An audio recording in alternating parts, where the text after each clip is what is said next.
Hello and welcome to part two of the GM fireside chat that I have sort of set up. Unfortunately, we have shed our famous people because they have famous people stuff to do, and Mr. Bobby from Complex Action and Mr. Opti from the Neo-anarchist will not be joining us for this section.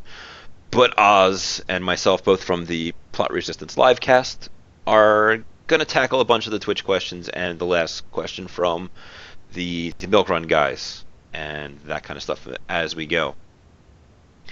Um, so yes, you may now pick your question to begin things. Is it okay now? No, but you're gonna do it sure? anyway. Go. Okay. All right. So I was going to start with Saving Jeebus. Heard some talk about a group of Shadowrunners basically as if a gang. Call them a crew, but try to present similar issues that gangs face. What is a good equivalent for having lots of members for a Shadowrun crew? Similarly, what do you think the equivalent is to turf, like fixers? Okay, so I'm going to start with the second question first. So runner teams, crew is a good word for it. Runner crews are good. You can go up to syndicate if you want, because there are syndicates that are formerly run by runners. What do they fight over? They fight over contracts. There are a finite number of jobs in a world and a seemingly infinite amount of Shadowrunners.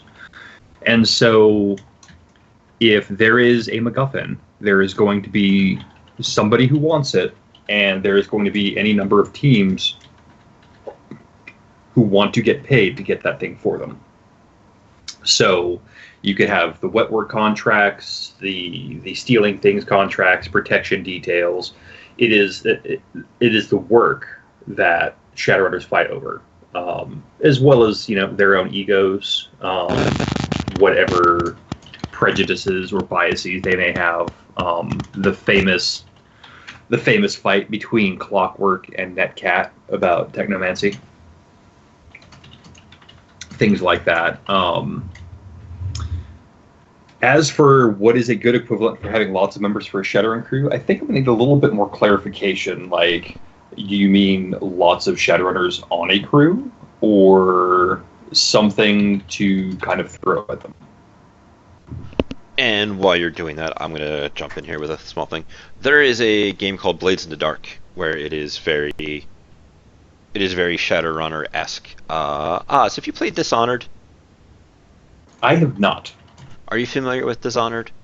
I'm familiar with it, yes. Okay. Imagine instead of playing super awesome assassin dude, because that's a single player SPS game, imagine playing a team of Shadowrunners that are street scum in that setting. Oh, we're talking about Blades in the Dark now? Yes. Okay. It has more character classes than roles like Shadowrun does, but it has mechanics for having turf. Your gang that your players are a part of has its own character sheet and has its own issues and problems. You could adapt something like that. I believe what they use is you have a box where like you spread out a bunch of grids and squares and you make different connections between them, and you have the middle boxes, the turf that you guys control. And then during downtime in between your runs, you have projects, and when you complete your projects, you can move your turf to advance in different directions. That is literally a mechanical representation of your gang taking over additional area and the things that gets them. Like if there is a place that you guys have set up a safe house, or a more like reinforced safe house that you guys have actually invested money into things like turrets or reinforcing the walls and that kind of thing. Maybe you know that there's a street dock 2 blocks over, so you spend some of your downtime in between runs to grow your turf. Maybe you kick out a pack of ghouls that lived in the area. Maybe you go to whatever gang was forcing protection money out of that street dock and you convince them that's not a good idea and that street dock now works for you. And you grow your power base that way. I think what may have triggered the question due to the way he starts it off is I'm running a game on my YouTube channel about a a street themed game because they are all gangers and there's a couple of other things that they deal with as being part of a gang. In the last one that we played, they were attacked by their rival gang. So in the next session, they're going to go urban commando on them and get revenge. But Gotcha. none of the runners were hurt, but a couple of the NPC gang members were shot, and while not actually injured because it wasn't there to murder them, but there is. Think of it like Superman, if you would. Nobody hurts Superman. They all hurt Lois Lane and Jimmy. They go Sure. to they punch him in the girlfriend. So Right. That is what the refrigerator is for. It is to stuff loved ones into. exactly. So like your a good equivalent could just be. I'm gonna go ahead and apologize for all of the ridiculous static that is seeming to pop up out of nowhere because I don't know what's causing it. I know. It is like ionization in the ionosphere.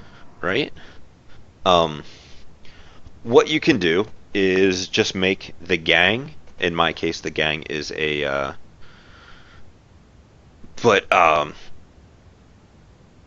Make the gang into a contact, and as they recruit more members, you maybe raise the connection of the gang.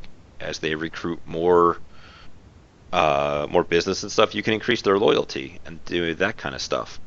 And kind of here's the mechanical representation of the stuff your gang can do for you. And when you go to ask anything of the gang, you can do it just as a simple connection or loyalty test that way. Like the more people you have in the gang or under your protection, like if you, oh crap, we need a street doc. Well, loyalty test for the gang and see whether or not that street doc you just recruited is really on your side or if he's still working for the mafia that you liberated him from. It reminds me of a computer game back in the halcyon days of the 386, which many of you may be too young to remember. A game called Chaos Overlords, where you were a criminal mastermind and you controlled up to three gangs to take over the city. So Blaze in the Dark sounds very much the same. It sounds like what Jeebus here is actually running. You could call them a syndicate, yes. I think that given what you are doing for your campaign, I would call them a murder. Like the Crows. Yes, like the Crows. I think Opti would like that if he was still here. But yeah, between the Blades in the Dark character sheet for your crew and the idea of using the crew as a contact with its own connection and loyalty would probably do it.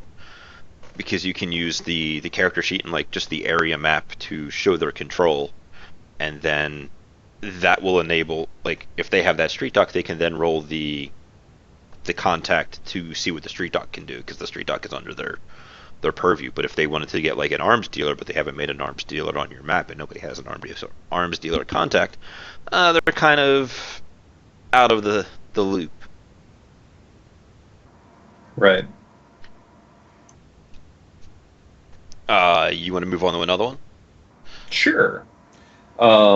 Easy question. Is there something more cancerous than ramming damage as by raw? Yes. Explosions. Especially when you get into take half armor. Right. Once you get into the advanced detonation rules of run and gun, you start seeing stuff like, oh, hey, you've got a HE grenade that somebody's jumped on. Well, he gets to absorb it at half armor. Not to mention now you've got the chunky salsa rule bouncing off of two walls, one of which is him, until he or the floor explodes. Cool. Go ahead. No. Okay. More cancerous than ramming damage as raw is going to be your players. because they're going to be the people. There are a couple Oh of God, times yes. on Oh God. the Shadowrun subreddit, I'll see somebody come up with a, hey, this is a cool idea. You should make your high explosive grenades into preparations for physical barrier, so that when it hits somebody, it turns into a dome to intentionally chunky salsa them. And my commentary is always, yes, mechanically, that is legal, rules as written. Thematically, are you ready for that level of escalation that you are about to okay your GM to unleash upon you? Because that sounds fun and good and cool until it happens to you. And then Yes. you burn your character sheet because that's what just happened. Um, this also comes up a lot when people talk about control thoughts and control actions. Yes, you can use it, but by doing so, you are telling your GM that when they're as a blood mage mind controls your street samurai and his first command is murder your mage, that you're okay with that and you will accept that as fair. Yes. GMs live in a world of cardboard. We take very special care to ensure that response is proportional to the threat presented by the players. And if the players pull something out of that toolbox, it is now in play. And if it is in play, we're going to use it much more effectively than they are. Because we have infinite edge. You guys have at most 7. Yeah. I'm actually going to cheat and hang up the call and try and call you back real quick and All see right. if that helps with that. Okay.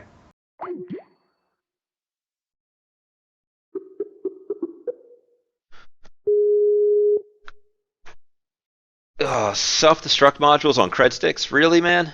That is not even cool. I think it's Skype because right about the time you started calling, I started getting a bunch of static feedback here.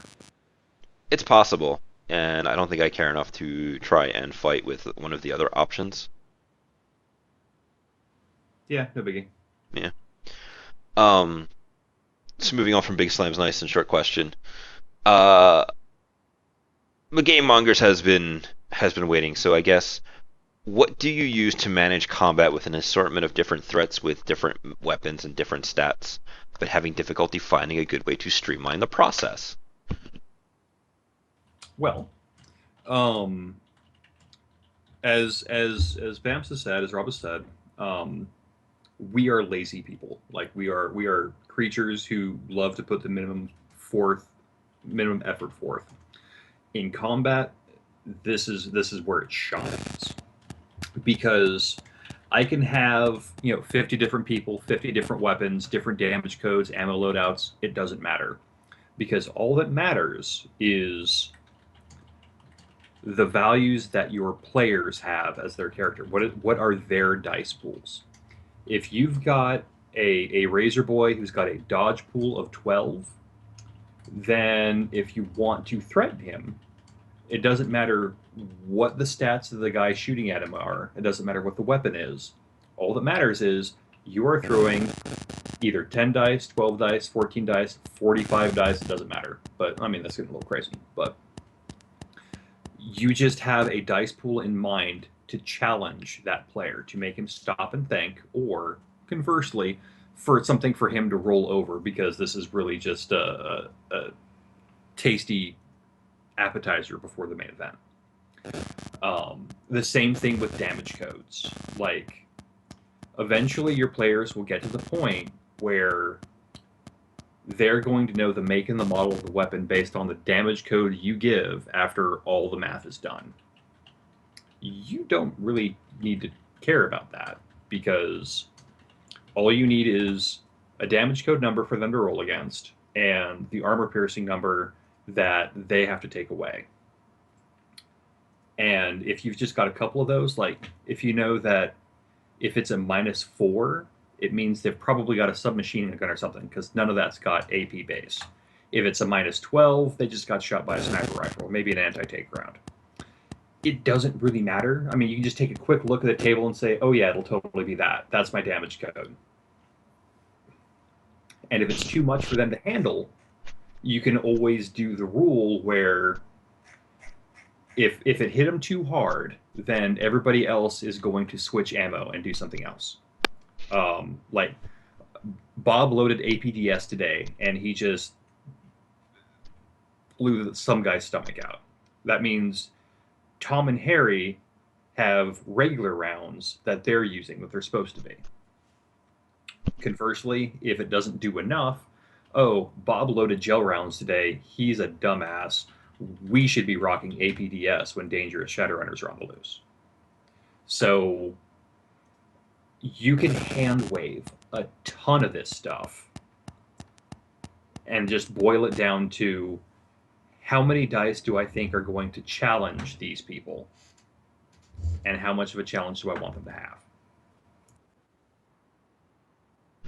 I'm going to go a slightly different way in that you just need a few codes memorized. An Ares Predator is 8p, AP -1.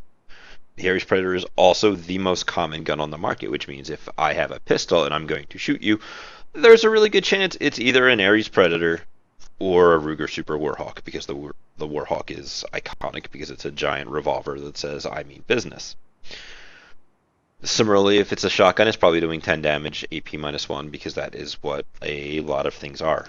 And then assault rifles are usually 10 or 11 at AP -2, depending upon what it is. I don't necessarily go into makes and models, because at the end of the day, it doesn't really matter. You shouldn't be tossing bodies for loot, because it's a giant problem waiting to happen. Excuse me. I have a in the area of shameless self promotion. I have a video on my YouTube channel labeled "The Rule of 12," where I talk about start with the number 12 for all of your relevant dice pools, and then subtract or minus up to 4, dependent upon the competency level of the opposition in question.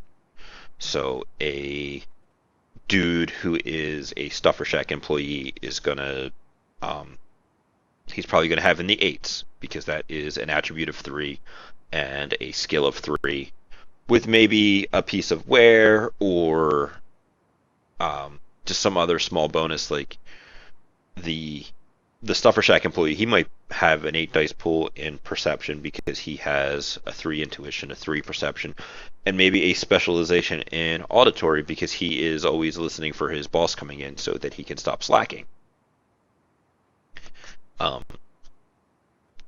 When it comes to combat oppositions, like, okay, that security guard, he's probably rocking a 10 or a 12. And is that from muscle augmentations, training, and a smart link, or is that because he happens to be a low power adept? Doesn't matter.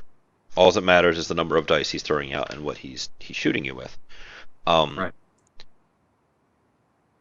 So with an assortment of different threats, we'll break into a little bit more of the 3 worlds of Shadowrun. The magic is, in my opinion, the easiest. I never make up spell lists for any of the mages that I have as opposition. If I need them to know Fireball, they know Fireball. If I need them to know Heal, they know Heal. If I need them to know Stunbolt, they know Stunbolt, because you can't tell what somebody knows until they go ahead and use it. I also never roll Drain for my enemy mages. In exchange, I will use, like, say they have a 9 dice pool for Drain. That can, on average, get them 3 hits for their Drain. Whenever I cast a spell like Stunbolt, which is Force -3, I will cast it at no higher than Force 6, because the Force 6 minus the 3 for the Drain code on it gives me 3 Drain, which they can reliably soak. So I don't roll it, because screw it. I don't know if Oz does anything funny with his mages. I hate mages, so pretty much I truthfully don't use magic very much in any of my runs. Like, I will occasionally have a low force free spirit, that is messing with people. I will have somebody come in to do an accident power because I think that a Shadowrunner team is its own worst enemy, and I'm often proven right by that. But your rule of 12, I mean, for streamlining purposes, that is really all you need, because most people aren't going to go above a 14 or a 16 in their primary skill, and that is right about where you want to be if that you want to challenge them. And if you want to go plus 8, you can. I mean, there's nothing that says you can. True. 10 to 12 is a perfect baseline. Hello and welcome. As I open up the video to get the link in there and accidentally hello and welcome myself. For the other thing is I usually don't bring spirits into things unless it is something that the players bring, because again, spirits they have a lot of their own crazy rules, and I don't know if I feel like dealing with that. Sure. Uh, um, but that's something else. I don't decide beforehand whether or not that mage has a summoned spirit for that day, and if he does, unless they killed it already, I don't roll drain for him because he's had an hour to sleep that off. So I don't need to worry about that. Um, the book recommends that for mooks, you don't have double double condition modifiers. I tend to take that one step farther. In Apocalypse World, there is a mechanic, and I need to do another video on this sometime in the near future. Um, there's a mechanic called harm, and weapons will do, like a melee weapon might do 1 harm, a gun might do 2, and then depend upon how things go, it's it can get better or worse depending upon your heal checks. So when I get shot, I take 2 harm, and that can be reduced through various abilities and stuff.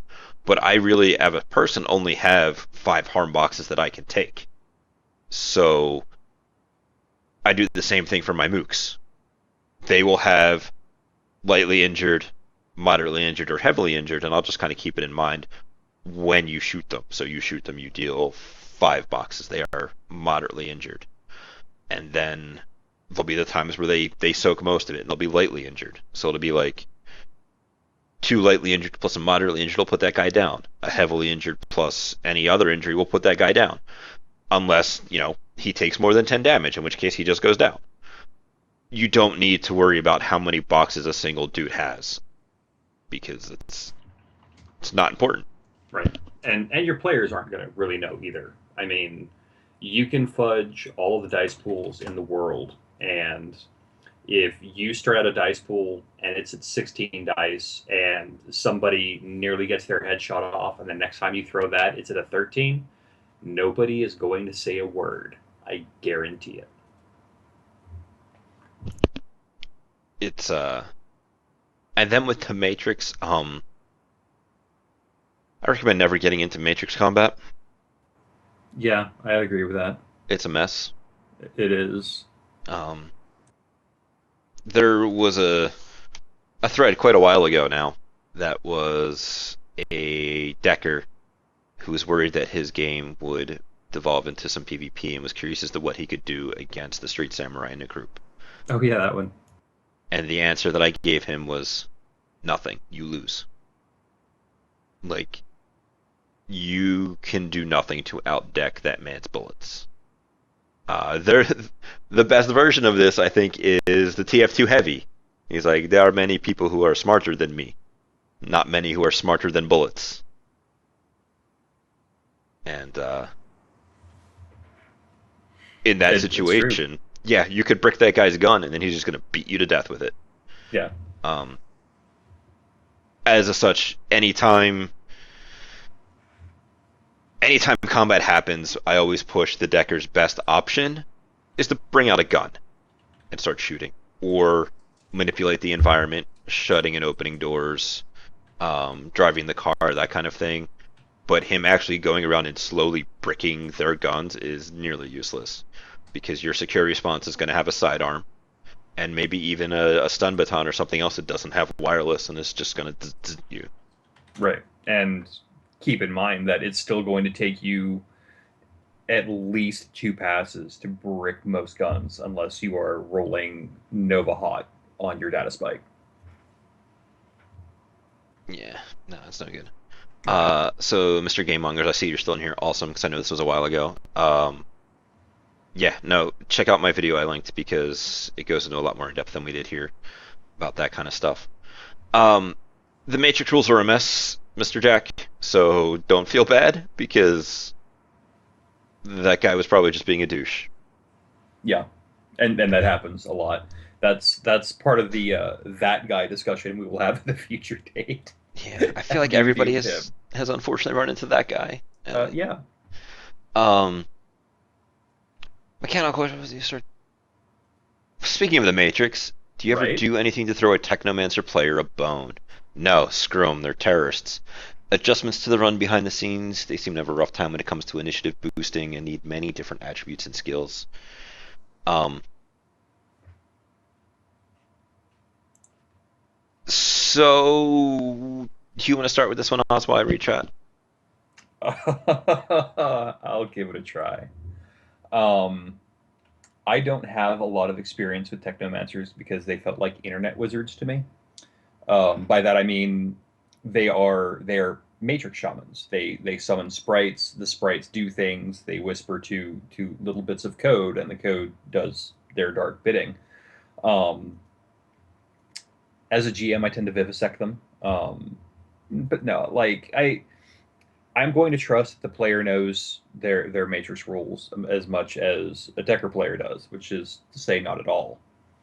Um, but I am going to look strictly at their dice pools, and I will change my matrix difficulty to reflect those dice pools. It doesn't matter if they're a technomancer or if they're a decker or if they are a murderous street samurai with a rating 6 agent on baby's first cyber deck. It doesn't really matter. It wasn't Baby First Cyberdeck, I'll have you know. I don't even remember what you were using. I Um, believe it was a Microdeck Summit. Yeah, it was baby's first cyber deck. But one thing that I have heard people tell me who have more experience with technomancers is that when it comes to a technomancer and a decker, the decker is the better hacker, and the technomancer cannot do anything without sprites. It is all about the sprites.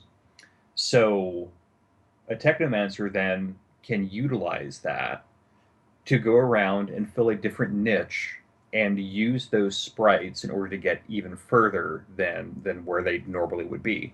Um, a face character, for example, with a decent compiling for the spritening, can summon those crack sprites to crack comlinks and do whatever to supplant his story, whatever he's giving on his con, to give him extra dice to get through whatever checkpoint he's trying to do to accomplish his objective without having to sit in the van, hack the host, and then hope for the best. The trick with Technomancers is you cannot play them like Deckers because Right. they are not Deckers. If you are not using your things that make you a Technomancer, I must ask you, why are you playing a Technomancer? Um, so no, I don't throw them bones because it sounds like the way the question is asked, like, do you do adjustments behind the scenes to make it um, easier for them? It sounds like you're comparing the Technomancer to the Deckers, and the answer is no, because if my Technomancer player is trying to be a Decker, I will try to guide them into, well, you have this complex form, or you're about to go loud and do something scary in a host. Why don't you compile a sprite to use suppression, or compile a sprite to stability use so you can ignore glitches and that kind of stuff. Use the things that make you special. Um, yes, do they have a rough time when it comes to initiative boosting? Yeah, take drugs. Drugs are for winners. Winners do drugs. I do not feel any kind of bad way about Matrix people in a combat situation because 9 times out of 10, the entire table has had to sit there for about 45 minutes while you had the entirety of the spotlight. So, no, I do not feel like you should be coddled or bent to when the physical combat comes out. Let the physical combat people be good at physical combat. That's what they're there for. You're not happy with your initiative as a technomancer in meat space? Take drugs. Um, That also flows into Milkrun's other issue is how to streamline or abstract that matrix stuff. yeah, Um, I guess we can jump onto that after we, because sure. they need many different attributes and skills. Not really. You need the same skills a Decker has, and by choosing um, a non-C priority for Technomancers, you get effectively all of the skill points you need for your compiling stuff.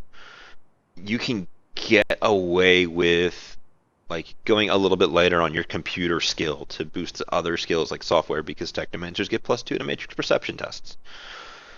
You can you can tweak it up a little bit um, to make that work. Mm. I find it hard to build Technomancers that aren't attributes, resonance, skills, human resources, but that might be me. Well, it's like making a magical character. I mean, the best ones are going to be human because you can sacrifice um, the metatype priority and still have 5 edge, which is above all the most important thing you can have as a decker, a mage, a phase, a street samurai, what have you. Um,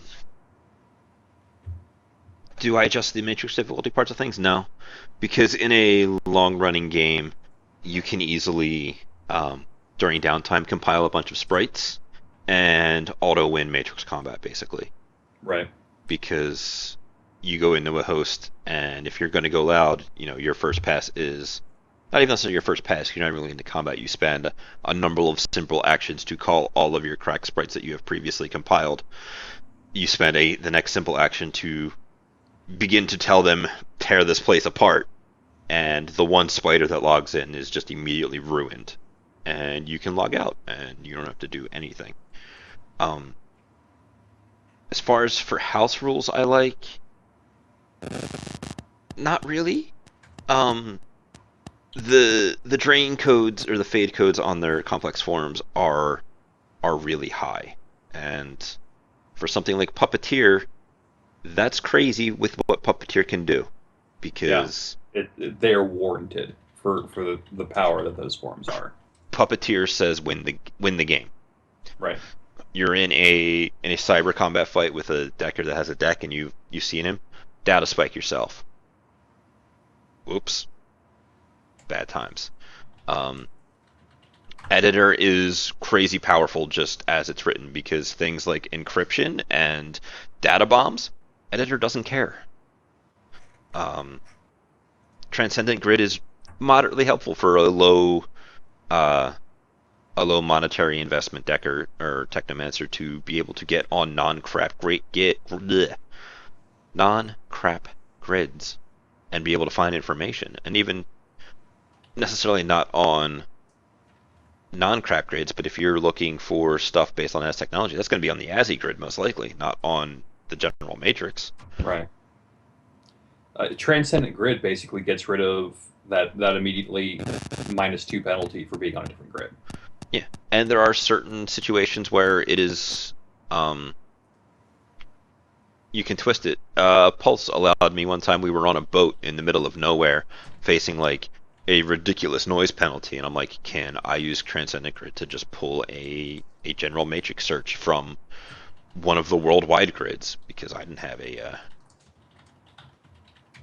um because I didn't have a subscription, and like I'm out in the middle of the ocean. What am I connecting to? Nothing. Sure.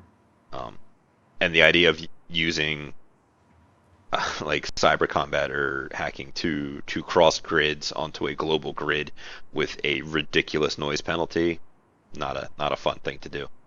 Um, so I guess in the end, screw Technomancers. They're horrible terrorists. Nobody loves them. Um, Neonet loves them. Don't listen to his lies. all right. Oh, I guess there All is one thing I wanted to talk about as far as Resonance Veil, the thing that lets you do whatever you want to do. I put a real hard clamp on that. I do not allow them to use it to do anything they could do through um, normal means. Like, I'm not going to let you trick it into think you're an authorized user to get marks on it. No, it is not a I do everything button. mm-hmm. Um, But I suppose moving on, and if you guys on Twitch have more questions, please feel free to throw them in here. Sure. Let's go up to the milk run thing on how to Yep. streamline or abstract matrix stuff. So I wrestle with this because I feel as a GM, everybody should get their moment in the spotlight. The trouble with deckers and matrix talent is very few people are able to interact with that. Like, the face is there doing the facing thing. He's in the spotlight. He can still have his supporting cast. He's got the muscle behind him. He's got the rigger in the car. They're all setting the scene. They're all part of it. The Street Sam, when he's in the limelight, everybody's still able to support him. The Magician, same thing. Everybody's got support. And the Matrix shows up, nobody can support Matrix in the same way because the Decker or the Technomancer is literally on another planet compared to everybody else. So what I find is the Matrix talent needs to know the rules first off, or barring that, have the cheat sheet ready, and so should you as a GM, and have the questions that you want to ask ready. It all follows the same pattern. Matrix perception to find the host. You get X amount of hits, questions you ask, firewall rating of the host,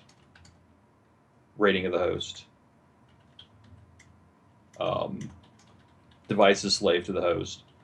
Once you've got those the big three, hack on go silent, hack on the fly, get your mark gets in, enter the host, matrix perception, what do I see? You get your questions, you ask, what IC is running, what programs are running, do I find the node that I'm looking for? And then that just repeats and repeats and repeats. And meanwhile, you've got your little tally of Overwatch score and anything else you want to throw at them. I have managed to get, with a good Matrix player, I can get the Matrix part of the run down to about 15 minutes, which is fantastic. I mean, I can't get any better. Cat9 is wonderful for that. Because he knows all the questions to ask, he knows everything he needs to roll to make it happen, and he knows everything that I need to roll against him in order to stop him. So the only thing that slows us down when we get on that roll is when my table eats all of his successes and he is unable to stand against my 10 dice rolling 7 successes. But that's just because my table is terrible when it comes to the Matrix. Your table is horrible when it comes to anything that is not being crushed in a negotiation roll. True. So one of the things to remember when talking about abstracting and streamlining the matrix is sometimes things take time. So when your decker is in there doing a matrix, like before he's in the host, he's just doing a general matrix search. Sometimes that takes hours. So while the decker is waiting on those results, ask the rest of your table what they're doing, because maybe they want to talk to contacts, or maybe they want to go do physical recon on the place. Get them involved in that way. It's like, are you guys really just going to sit here and stare at Decker McDeckerson while he lays his sleeping form ever so covetously upon the most comfortable bed in the coffin motel you guys have gotten, and wait for it? And that's kind of boring. But maybe sometimes you don't need to involve the other players. Maybe they do just want to sit and see what happens. But always check with them. Be like, all right, you're running a matrix search. I'll see you in 3 hours. What are the rest of you guys doing? Yeah. Or if it's something a little more heavy, like in the matrix, not the matrix, in the hosts, sometimes stuff there also takes time. And if the other people at the table are doing stuff, there is things that you do. If, let's say, they're doing a drive-by while they're hacking the host because they want to get close to avoid noise, have whoever's driving the car roll perception and give them important information. But you guys are near the building, so roll me perception. Okay, you got a couple of hits. You see that there is a construction truck for the Guadalajaran handyman doing some road work nearby. Okay, that may not become relevant because they may not go for it. Or it may be something like another run that I was in where the GM described the situation of the security guard is an overweight, balding man with a beard, and the run that we were on was to bring Christmas cheer to a bunch of people. We had to get to one of the houses in there, so my character went and bought a sexy elf costume and a Santa costume and conscripted the fat, balding security guard into playing Santa for a bunch of kids. It was a throwaway description of the area that became relevant. Something Right. like the construction team that is sitting there could become relevant. Maybe the Guadalajara handyman will do many things for a bribe. This is true. They will. And like in combat, where the combat round starts and you start at the top of the initiative pass, and you're like, "What are you doing? Do the thing. Move on to the next one." You can do the same thing out of combat in order to keep everybody centered, everybody in the game. So I think as GMs, we don't do this a lot. We'll just kind of focus on all of one thing. But when it comes to like matrix searches and doing the host hacking, having everything concurrent so everybody is thinking about their next action and not kind of losing that train of thought is not only going to streamline the matrix portion of the run, it's going to streamline all of the run. Because if I'm asking the decker what he's doing, he's like, I'm going to get a mark on this host. I'm like, great, roll it. Street Sam, what are you doing? I'm I'm taking the face and we're driving by to get eyes on the place. Great, roll that face, roll your perception. Shaman, what are you doing? I'm summoning a spirit. Great. Roll your drain and then go take a nap for 6 hours because you rolled one success on like an 8 drain spell. But keeping them all engaged keeps them on top of things and it keeps them thinking about what their next action is going to be. And that is the best thing that you can do as a player is know what your next action is going to be. So whenever somebody asks you, you've got the answer right there and things just keep moving. Um, for a pseudo example on this, there's a run that I ran on the hub that is uploaded on my YouTube channel. It's End My Tusks, and in the last two episodes, there was a large battle that was taken. Like none of the runners were directly assisting each other, so it was kind of jump from 1 to 2 to 3 to 4 to 5, and then kind of have the things interplay with each other. Right. Um, which in that situation we didn't go in any kind of initiative order at all because it just wasn't relevant for that run. Um, the other thing you can do is kind of break it up. Yes, your hacking all takes place within the span of 2 actual minutes of game time, but there's no saying that your 45 minutes of playtime needs to be all right there to cover that 2 minutes. Like your decker is working on something, what are you doing? And then you guys will all get back together later in the night. So what did you do during what did your day consist of? Your decker is decking things. And you're doing what? Okay, you're going to the McHugh's to get some food. Great. You're going to the Stuffer Shack to buy a bunch of laxative to set up a bunch of accidents. Yes. Um, the other another way you can do it, and this is really time intensive on the GM's part and kind of on the player's part, is I know I forget because I do mostly hub runs, which are completely self-contained within 4 to 6 hours. So you're doing your meat, your legwork, your role play, your execution all in one sitting. In a home game, you don't have to do that, and often you don't. You have one session which is doing all the legwork and doing all the planning, and then you got another session where it's you finish the plan, do the prep, do the run, deal with the fallout.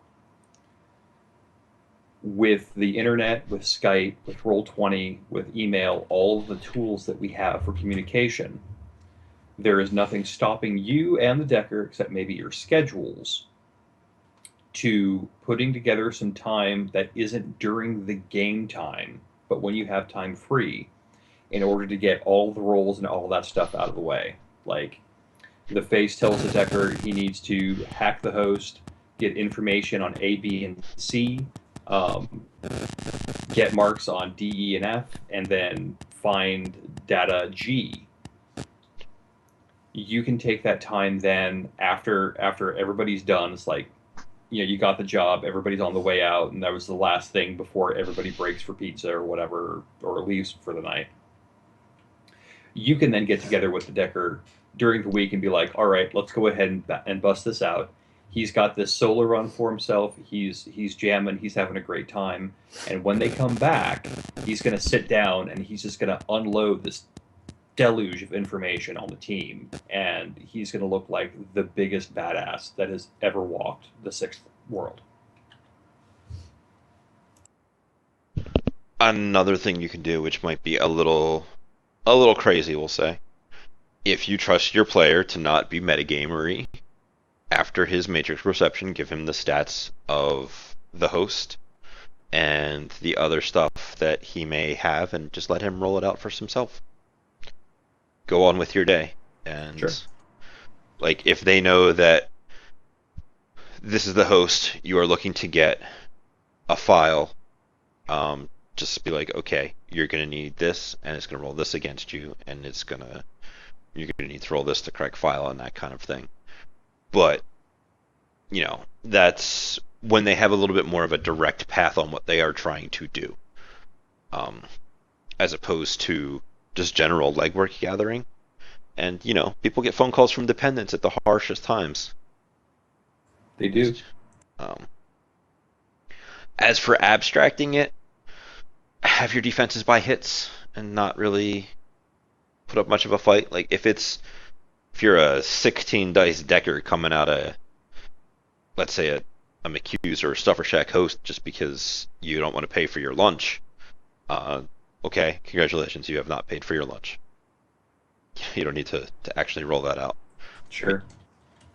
Um, Yeah, like Rob said, there are things that are statistically impossible for a Decker to fail. Like, if he's got a bead on a Metalink, a rating 1 device, he can buy the hits, and the Metalink cannot fight that. It's rolling 2 dice to defend. You are rolling 12 dice to attack. That is an automatic 3 hits. You're fine. It's Matrix stuff should only be saved for the really difficult stuff, and it should also encourage more lateral thinking. Like, one of the rules that most deckers seem to forget is that if there is a device slave to the host and you've got a direct connection to that device through a data tap or a data cable, which everything's got, then it's not rolling the host's firewall, it's rolling its own. And once you have marks on that device, you've got marks on the master. It goes up. So if you hit that rating 1 comlink that Jose, the sanitation engineer, has got, then you've got marks on the host, and you've just bypassed a large portion of the difficulty of the run. Yes, you do understand the matrix marks correctly. It goes up. Slave goes to master, but master does not go to slave. It does not go both ways. So everybody focusing all this time on hacking the host is shooting themselves in the foot when you just do a little bit of social engineering, find the guy with the cheapest device, or, cameras and sensor tags, they're also devices. They're slave to the host. I mean, in real life, a person can hack a BMW by going through the the tire pressure gauge that is on the fill nozzle on the tire. You can do the same thing in the sixth world.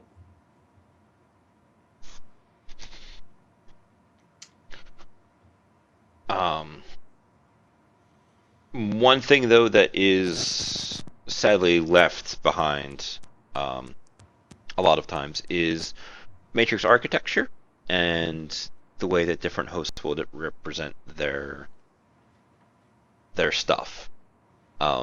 Patrol Ice is always going to look different depending upon what you're hacking and that kind of thing. So it is dependent upon your table, and you'll get a feel for this the more it goes on and how you guys want to run it as you try these different techniques. Add a little flavor to it. Make your Killer Ice and the Renraku host look like a Mm. The Red Samurai have their patrol ice be a feudal serf, that kind of thing. Just kind of play up the flavor and aesthetics of the different hosts, because that's sadly something that doesn't generally get as much cool stuff as you can. Um, in the question, why would a corp slave its drones links to a host if it's such a big security liability? Remember that it has to be a direct connection, as in you're taking that data cable and plugging it in. If you're hacking wireless, it is using the host's firewall rating, and that is why a corp will slave its devices to that host. It is banking that you are not going to be able to get physical possession of a device to get into the host. You're just going to try and kick the door in yourself or try and sneak in through the back. For example, the company comlinks that everybody has are going to, one, probably not be slave, but just have an exchange of marks between them and the host. Mm. And the only thing that is slaved to the host but not directly on site may be a vehicle. But even then, dependent upon the level of the target, they will probably deslave said thing based upon the fact that they know that that's a vulnerability. Right. So you say that if I hack the car, I don't also hack LoJack. Correct, because um, LoJack is a subsystem. You could spoof command coming from the car to the LoJack if you had marks on the car, but not the other way around, unfortunately. Right. Uh, Justin's got a real quick question here. Do you ever include or encourage foundation runs or anything in the meta planes for that matter? The short answer is no, because they are built 100% to be exclusionary, Mm-hmm. and you can do some cool stuff with them, but you're gonna need to drastically change the actual rules. Like, Right. um, the in the meta planes, it's all based upon your mental stats, and it is ridiculously lethal because you only have willpower. Yeah. And if you are not awakened, you don't have any outs really. So you need to. Um, Pulse actually did this once. It was an astral run that we went on, but he basically treated it as the only thing that was astral about it was the flavor. We could do crazy stuff that wasn't normally a necessarily rules legal, but since it was in the astral, that was cool. And if you wanted to shoot somebody, you would use your actual shooting dice and your actual gun stats because it's easier that way, Mm-hmm. and it keeps everybody engaged. Right. Doing a foundation run or a meta planes run for a home table is, personally, I think it's a terrible idea. For a convention style game, like you've got like the hub, where we can actually grab five magicians or four deckers or decomenters or whatever, when we can cherry pick the character pool in order to accomplish those goals, we can do those.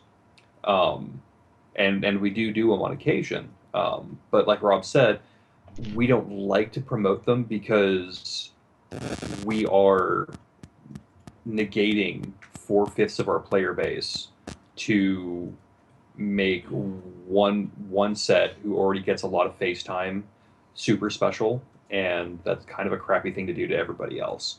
So it's kind of it's a treat. It's like a s'more. It's a Shadowrun s'more. Um, but we're going to move on to our last topic here, unless you guys in the Twitch chat come up with something else you want to talk about. Transitioning between Mohawk and Trenchcoat, and Trenchcoat and Mohawk, and back and forth, I imagine. Oh man, um, this one can be a bit of a mess, and too often people equate Mohawk with Saturday morning cartoons. Um, the I like to think of it in terms of Trenchcoat is Ocean's 11, and Mohawk is Smoking Aces. So it's kind of two sides of the same coin, but it's about how you get there and how you do what you're gonna do. And I'll let Oz pick this up because he's better at this than me. All right. So, transitioning from Mohawk to Mirror Shades to Trenchcoat to Romper Suit, because there are so many different flavors of this, is entirely dependent on your players. Um, I've said a couple times tonight that I encourage lateral thinking. I try and do lateral thinking as a player when I'm playing in a game. Um, and what a GM will give what they think is going to be a Pink Mohawk run, where it is going to be loud, it is going to be proud, it is going to be that scene from Heat where they're robbing the bank, they have that shootout in the street, and there's going to be bullets flying everywhere, and explosions, and dudes on motorcycles jumping over cars. And the team's like, yeah, we could do that, but you know what? We can sneak in under the cover of night, or we can just walk in the front door. The face does his thing while the mage is doing the mind mage thing and doing influence. And with a with a poison burrito, we can get whatever we need, and then we walk away, and nobody even knows what happened. And the team has just turned this pink Mohawk idea you had into a complete black trench coat run with a freaking burrito. And I say that because I've done that like 3 times now. It's hilarious. It also really depends upon the scope and the job. Sure. To throw a quick story out there, where the Guadalajara handyman came from, the job was shut down this building for 1 to 2 weeks, and as life imitates art, um, bureaucracy is slow, and so is paperwork. So when you take a team that has a penchant for lateral thinking and they go down into the water mains and they plant a small bit of explosives to unzip it and add in a little bit of chemical to make some stinky water, and then they break the water main after arranging for a group of intentionally incompetent city workers to get the contract to fix that.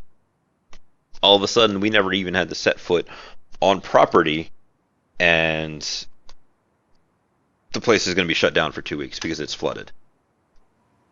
Yeah, and I had murder drones and elite guards and everything because they were busting into a Mitsuhama corporate property, which is a zero zone. I mean, they shoot first, shoot second, shoot third, and if the body twitches or even bubbles a little blood, they'll keep shooting until there's nothing left.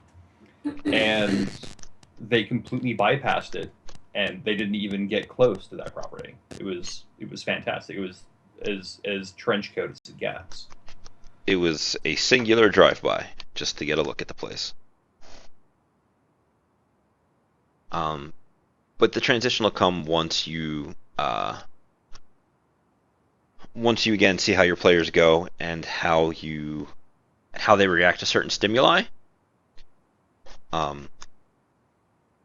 When somebody comes up to your character who is leaving the building holding obviously stolen property in their hands and is like, hey, stop right there, and they're a couple of feet from the door, what do? Do they stop? Do they knee that poor elf woman in the face to make a break for it? Or, that's where, like, in that situation, had I kneed that elf woman in the face, it would have gone very quickly into the Mohawk as, you run outside, you jump in the car, you have a high-speed chase, and you get away. Mm-hmm. Or stay super trench coat, as one of the players mentions, that the person who owns the thing we're stealing isn't supposed to be here for a couple of days. This is not them. This is about something else. Just give it to them. And then all of a sudden, like, here's my bag, and they flip through your bag, they pick up the MacGuffin that you were there to steal, toss it back in your bag because it's not what they're looking for, and then you walk out. You've all of a sudden shifted back into the trench coat area. Right. And as the GM of that particular run, I did that specifically to see what they were going to do, because then I know how I'm going to adjust the rest of my campaign. And they started at trench coat, They started a trench coat as fuck. And they had everything in place to go Mohawk, and they kept it trench coat. They kept it slick. And then through the glory of burned edge, they actually walked out with no visible negative qualities. Yeah. I guess I should put this up after I load up that third part of that, right? No, no. I think we should keep on talking about it and tantalize the people, and then more people will subscribe to your YouTube channel. Yeah, no. Uh, don't worry, I will advertise that like a corporate horror in just a little bit. It is the Um, Shadowrun way. it is the Shadowrun way. Do you have anything else you want to talk about since we seem to have run dry on topics and No, I think we've been rocking along with this for just about 3 hours. I think I know my voice is getting gone, and we've prevailed ourselves quite a bit on all these wonderful people's time. yes, yeah. Well, in that case, let's get to the corporate chilling. Um, Oz and myself are part of a recently rebooted live cast actual play, however you want to call it. We're kind of calling ourselves Plot Resistance. It is on my YouTube channel, which I will gather you find folks up a link for right now. Um, Oz here is GMing it as he mentioned, and Mhm. do you want to give a little taste of what you have in plan for as far as the overall thing? So what I've put together is a bi-weekly, I guess once every 2 weeks, if you want to call that bi-weekly, um, 7-person team getting together to change the shadows of the world in their own special way. And I expect there to be big things happening, great enemies. There will be loss, there will be gain. It will be amazing. Nothing in the sixth world will be the same, but the other weeks will be open to other plot resistance things. We also review movies, games. We will talk about nerdy things that nerds like to talk about, and yeah, that's about I think all that I've got. There was a brief mention that and it'll probably happen that the non-Shadowrun weeks are going to be a D&D 5th edition game. Hmm. We'll see how all that works out. Yeah, Um, it's supposed to be from farm to market, and Gamers Tavern GM Brandon Gensmer will be running that game. yeah. I'm kind of curious to see how that's going to go because I really like D&D 5th edition compared to previous editions. Um, we're going to try and have stuff live casted on this Twitch channel every Friday. Mm. Um, if I can't make it, Oz has his his Twitch channel set up that uh, Right. If he can stream you it. are not seeing it on this Twitch channel, you can catch me at twitch.tv/Mr. Seattle Tonight. It will be one of us, and we hope to see you every Friday, hanging on to every word. Something like that, right? Right. Um, to continue the corporate chilling, the if we don't have Shadowrunner or something like that, we have a cup. Everybody who is on the crew, except for maybe Miss Oz, has done jamming of some kind. So we hope to at least have some, like if there's no big nerd movie or something out, hopefully something. I have threatened to run Dungeon World, and it will probably happen because Dungeon World is great and I love it. Um, but we'll see. The other thing I do on my channel over here is I do a bunch of GM-oriented videos. The Rule of 12 that I linked earlier came from there. Another one that I look forward to doing another video on is I have stealing from other systems, of which I mention Dungeon World and Blades in the Dark and Savage Worlds on the first one. I need to compile a list of other systems to steal stuff from, but and then I have a small game on there, which is the street level game that I mentioned earlier. Yeah, I don't think it's necessarily stealing from The Simpsons. It's just Simpsons have done everything, Right. Everybody steals from The Simpsons. right? I Um, mean, it's been going on for longer than many people have been alive. It's been going on longer than the millennials as a generation have existed. that's a terrifying, terrifying thing. Um, But yeah, thank you guys for coming and hanging out. It was good fun. I will Mhm. look forward to recruiting more famous people to kind of help do more of these in the future because the more people we have playing Shadowrun, the better it is. Indeed.